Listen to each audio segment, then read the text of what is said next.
ఇంతకుముందు ఎప్పుడైనా విన్నారా? దేవుడు తన కుమారుడైన యేసుక్రీస్తుకు కలిగిన దృష్టిని ధరించి ఉన్నాడని. మిమ్మల్ని మీరు పరీక్షించుకున్నప్పుడు చాలా అనర్హులుగా మరియు అప్రధానంగా అనిపించేలా చేస్తుంది కదా! సరే, అది నిజం కాదు.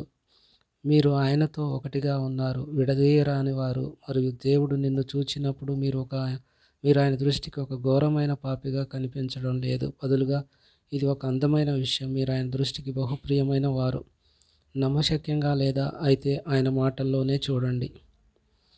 యోహాను సువార్త 17:16. నేను లోక సంబంధిని కానట్టు వారును లోక సంబంధులు కారు.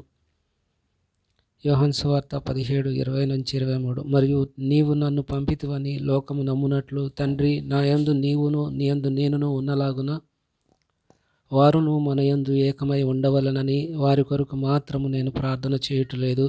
వారు ఈ వాక్యము వలన నా యందు విశ్వాసముంచు వారందరూ ఏకమై ఉండవలెనని వారి కొరకును ప్రార్థించుచున్నాను. మనము ఏకమై ఉన్నలాగున వారును ఏకమై ఉండవలెనని నీవు నాకు అనుగ్రహించిన మహిమను నేను వారికిచ్చితిని. వారి యందు నేనును నా యందు నీవును ఉండుట వలన వారు సంపూర్ణులుగా చేయబడి ఏకముగా ఉన్నందున నీవు నన్ను పంపితివనియు నీవు నన్ను ప్రేమించినట్టే వారిని కూడా ప్రేమించితివనియు లోకము తెలుసుకొనున్నట్లు నాకు అనుగ్రహించిన మహిమను వారికిచ్చితిని. దేవునితో ఏకత్వం కలిగి ఉండటం ద్వారా ఆయన మిమ్మల్ని విముక్తులను చేస్తాడు.